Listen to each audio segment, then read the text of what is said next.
In 2007, China passed a law no government had ever attempted before. It regulated reincarnation. As in, you were not allowed to reincarnate without official permission.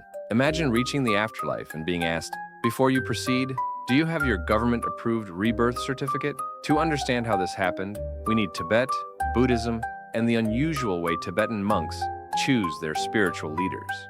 They don't vote. They don't appoint successors.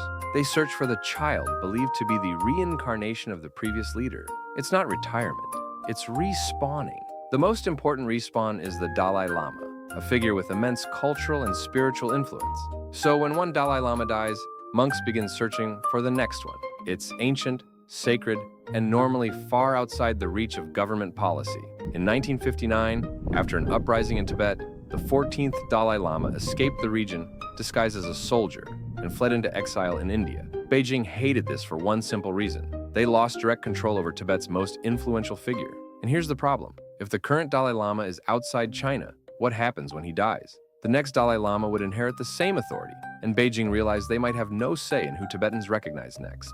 For decades after 1959, China slowly tightened its control in Tibet over monasteries, schools, and religious traditions. Meanwhile, the Dalai Lama lived in exile and grew older. By the 2000s, a reality kicked in. The next Dalai Lama would be chosen sooner or later, and Beijing wanted to shape that future. So in 2007, after nearly half a century of preparation, they finally made their move. China introduced Order Number 5, officially titled Management Measures for the Reincarnation of Living Buddhas. A name so dry, it could be used to absorb moisture. The law states that any Buddhist monk who wants to reincarnate must submit a formal application. Prove that reincarnation is necessary. Reincarnate only in approved locations, and absolutely not reincarnate outside China. In short, spiritual rebirth became a licensed activity. It treats reincarnation like you're applying for a business permit, complete with questions like primary reason for seeking another life, continuity of leadership, personal preference, peer pressure. It reads like someone tried to turn Buddhism into civil service paperwork. But the underlying strategy is simple. If Beijing controls the rules of reincarnation, they can control who becomes the next Dalai Lama. Tibetans might identify one child. The government could approve a different one. 2 Dalai Lamas, one spiritual, one political. It's a succession battle, but metaphysical. What makes the law even stranger is how ordinary it sounds. There's no mystical language, no religious nuance, just dry administrative sentences.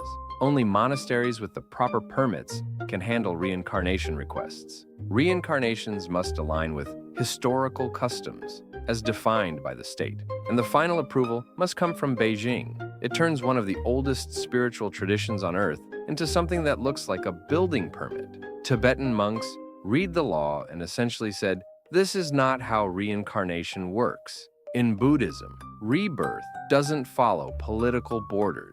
It doesn't require signatures. It definitely doesn't require a filing cabinet. International reactions came quickly. Journalists wondered if it was satire. Historians double-checked the documents just to be sure. Comedians had a field day. Even the Dalai Lama joked that he might not reincarnate at all, the spiritual equivalent of saying, you can't regulate my next life if I simply don't have one. One clause in the law states that reincarnation outside Chinese territory is invalid. Invalid. Imagine being reborn somewhere else, say Nepal or Brazil, and receiving a cosmic notification that your reincarnation could not be processed and must be resubmitted from an approved location. It is bureaucracy crossing into metaphysics. And here's the final twist. This law still exists. Deep inside China's administrative system is an official document outlining how to manage illegal reincarnations. And the Dalai Lama, the person the law was primarily designed for, is still alive at 89. When he eventually passes, the real conflict begins. Will there be one successor, 2, a government-selected reincarnation versus a traditional one? No one knows. But one thing is certain. When a government tries to manage the afterlife, the next life gets complicated. If you enjoyed this video, hit the subscribe button before your paperwork expires.